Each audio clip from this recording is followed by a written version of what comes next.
اس نے کیا ڈرامہ کھیلا ہوا؟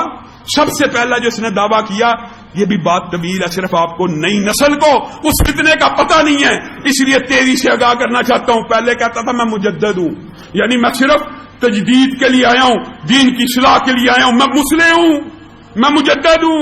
بڑھتا چلا گیا، یہاں تک کہنا شروع ہو گیا میں مہدی ہوں۔ آہستہ اسٹیپ بائی اسٹیپ جب لوگوں کی ذہن سازی کرتا تھا، پھر اگلے اسٹیپ کا دعویٰ کرتا تھا میں مہدی ہوں، پھر کہنا شروع ہو گیا میں مسیح موعود ہوں، نعوذ باللہ میں ہی عیسیٰ ہوں، وہ جو عیسیٰ کے آنے کا وعدہ تھا وہ میں ہی ہوں۔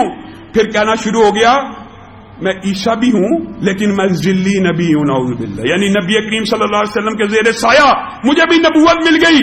پھر کہنا شروع ہو گیا میں بروزی نبی ہوں، یعنی میں خود محمد صلی اللہ علیہ وسلم، نعوذ باللہ۔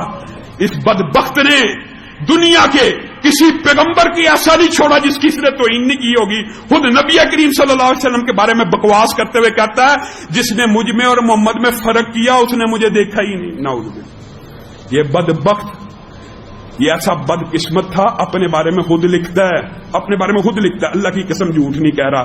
اپنی کتاب قادیانیت میں اس کا سارا پردہ فاش کیا ہوا، اپنے بارے میں لکھتا ہے اللہ کی میرے پہ یہ رحمت ہے۔ دیکھیں جب انسان کی عقل کے اوپر پردہ پڑ جائے نا تو ایسے پڑتا ہے اللہ کی میرے پہ یہ رحمت اور فضل ہے، میں ایک دن میں 100 مرتبہ باتھ روم جاتا ہوں، یہ فضل ہے۔ شوگر کا مریض تھا، میں ایک دن میں 100 مرتبہ جاتا ہوں، یہ میرے پہ اللہ کا فضل ہے۔ اور اس حال کی بیماری سے مرا، یہ اللہ کا فضل ہے اس کے اوپر۔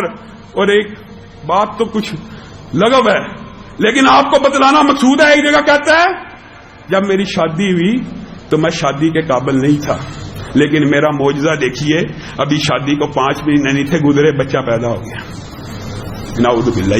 یہ اس کے اوپر اللہ کی فضل اور رحمت ہے۔ علامہ شہید نے اس کے جواب میں پتہ کیا جملہ لکھا تھا؟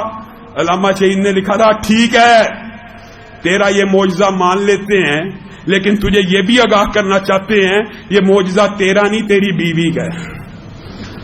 یہ کیسا نبی ہے، یہ کیسا جھوٹا مدعی ہے، یہ ایسا بدبخت ہے، آپ حیران رہ جائیں گے اس نے کس قسم کے لغو دعوے کیے ہیں، اور ہر دعوے میں جھوٹا۔ مولانا ثناء اللہ مرزا کو خود مباہلے کا چیلنج کیا، خود مولانا نے نہیں تھا کیا، بعض لوگ یہ سمجھتے ہیں کہ مولانا نے کیا تھا، اس نے خود لکھا تھا۔ اور میں مولوی ثناء اللہ مرزا سے بڑا تنگ آ گیا ہوں، جھوٹا جو ہے نا وہ سچے کی زندگی میں مرے گا۔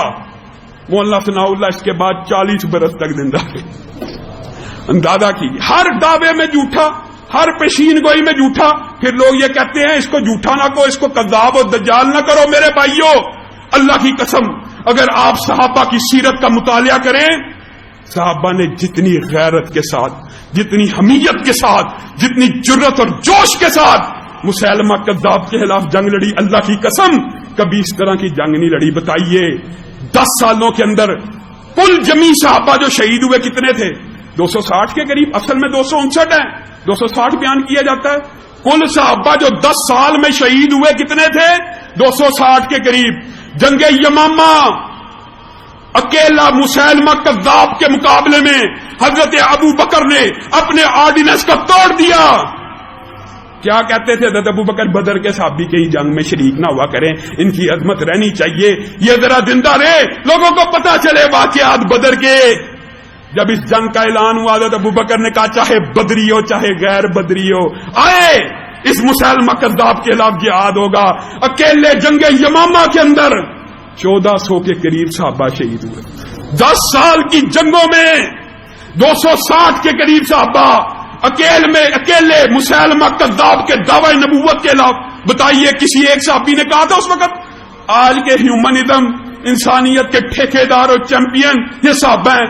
اور 1 لاکھ سے زیادہ صحابہ تو اس وقت زندہ تھے نا، ان میں سے کسی ایک نے کہا ابو بکر ذرا اس کے اوپر نرمی کریں، اس کو ذرا دعوت و تبلیغ سے سمجھا دیں، اس کو ذرا پیار سے سمجھائیں، 80,000 اس کے فالوورز ہیں، اس کے ساتھ ذرا پیار کا معاملہ کریں، پہلے تبلیغ کریں۔ حضرت ابو بکر نے تلوار کو بے نیام کیا، کہا 80,000 کی بات کرتے ہو، 80 لاکھ ہو، پوری کائنات ہو، پوری دنیا کی انسانیت مسیلمہ کذاب کے ساتھ مل جائے، ابو بکر ہر ایک کو قتل کرے گا، ابو بکر ہر ایک کو قتل کرے گا۔ اکیلے اس جنگ کے اندر صحابہ 1400 کے قریب شہید ہوئے۔ اور مسلمہ کذاب کے ماننے والے الحمدللہ 36,000 میں جہنم واصل ہوگی. 36,000. کبھی صحابہ نے ایسی جنگ لڑی اپنی زندگی میں؟ کس کے لیے لڑی؟